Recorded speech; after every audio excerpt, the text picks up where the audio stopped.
milenial, tapi bukan buat nyari suara biar ngedukung Yai Anies. Makanya Yai kalau Yai perhatiin di sebelah kiri ada yang pakai kaos Ganjar Pranowo Yai. Kita undang ke depan ya Yai. Mas bersedia nanya? Oke.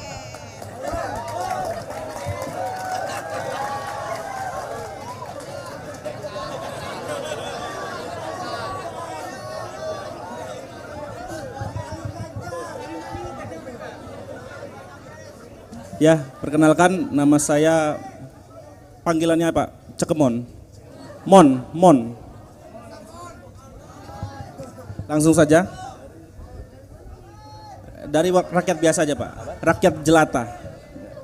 Saya ingin bertanya, Bapak sering menyebutkan bahwa IKN akan dilanjutkan, akan dibatalkan atau itu menurut saya abu-abu Pak. Karena Bapak bilang nanti tunggu masalah dasarnya selesai dulu. Nah, Pak, di Lampung ini ada contoh konkret Pak, Kota Baru di sana 15 menit dari sini mangkrak. Buktinya proyeknya mangkrak, masalah dasarnya nggak selesai-selesai sampai hari ini. Nah, jadi menurut saya Bapak ini hanya cari aman saja, mengatakan IKN akan dilanjutkan tapi nanti. Kalau menurut saya tegas saja Pak, mau lanjut-lanjut, enggak. Alasannya bahwa udah diundang-undangkan, harus dilanjutkan, tapi kapan? Masalahnya kita nanti pasti ada masalah lagi. Masalah dasar di Indonesia pasti selalu ada. Jadi IKN itu kira-kira bakal dilanjutkan atau tidak Pak? Nah, yang kedua Pak, kita tahu semua paslon ingin menang satu putaran.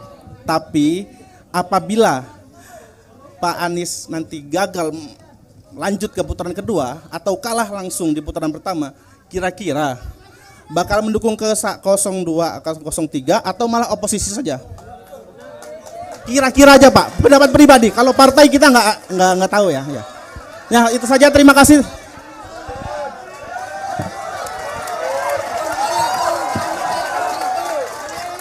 Ya, ini saya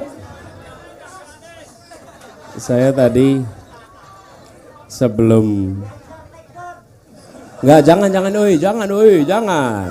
Kita harus menghormati pilihan, betul tidak? Iya. Bahkan menurut saya, Bung Mon ya panggilannya, Yai Mon ini adalah contoh seorang yang demokratis. Karena dia mau datang sebuah acara dan ketemu pasangan yang bukan yang dia dukung, betul tidak? Nah, dan kita semua harus demokratis juga, menghormati. Inilah indahnya Indonesia, jangan dirusak, ya. Ya, nah, saya mau sampaikan begini. Jadi, kenapa IKN itu sudah sebagai sebuah proyek sudah ditetapkan oleh undang-undang, oke? Undang-undang. Nah, saya melihat pertanyaan paling mendasar, siapa yang akan menggunakan IKN itu? Yang akan menggunakan adalah aparatur negara. Aparatur negara. Dari mulai presiden sama pejabat-pejabat dan pekerja pemerintah pusat. Satu tempat itu. Oke? Ini sama seperti, tadi saya coba cek tapi kok nggak ketemu datanya. Di Lampung misalnya, di Lampung nih. Ada kalau tidak salah 51% sekolah di Lampung itu statusnya rusak. Rusak berat nih. Sekarang kita punya uang. Uang ini mau kita pakai untuk apa? Memperbaiki sekolah 51% yang rusak berat nih, atau mau dipakai untuk membuat gedung baru bagi dinas pendidikan.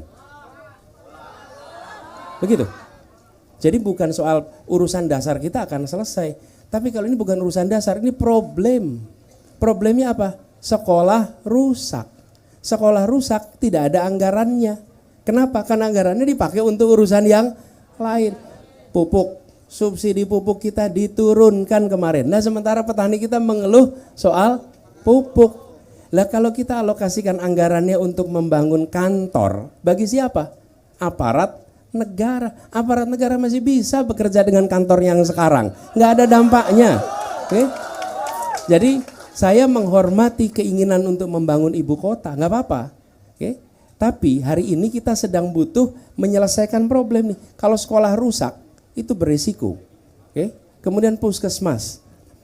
Kalau tidak salah 40% dari kelurahan kita masih belum punya puskesmas. Jadi kita mau bangun mana? Mau bangun Kementerian Kesehatan yang bagus di Nusantara atau mau bangun puskesmas di seluruh Indonesia? Itu persoalannya Bung Mon. Jadi ini menjadi persoalan yang sudah jadi politis. Kalau politis apa? Pokoknya kalau saya mendukung si A, maka programnya saya harus dukung. Menurut saya harus objektif. Harus objektif. Objektif itu artinya apa? Kita menyatakan baik dan tidak berdasarkan penilaian objektif, bukan berdasarkan afiliasi politik. Jadi inilah sebabnya kenapa kita mendorong objektivitas, gitu ya. Dan yang kedua tadi soal saya tidak pernah berencana untuk menang 1 putaran. Oke, kami memang selalu berencana untuk 2 putaran.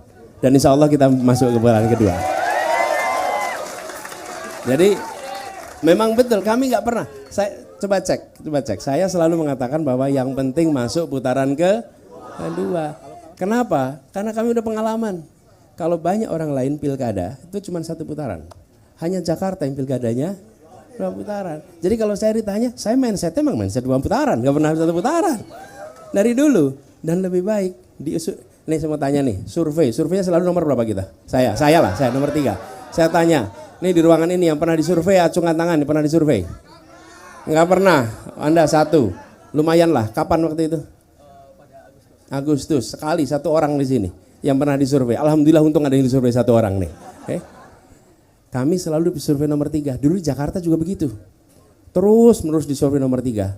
Pas pilkada nomor 2 dulu. Yang penting nomor 2 dulu. Habis itu baru 1. Gitulah kira-kira. Insya Allah menang. Oke. Terima kasih. Kita beri tepuk tangan untuk Yai Mon ini. Makasih. Oke, luar biasa memang.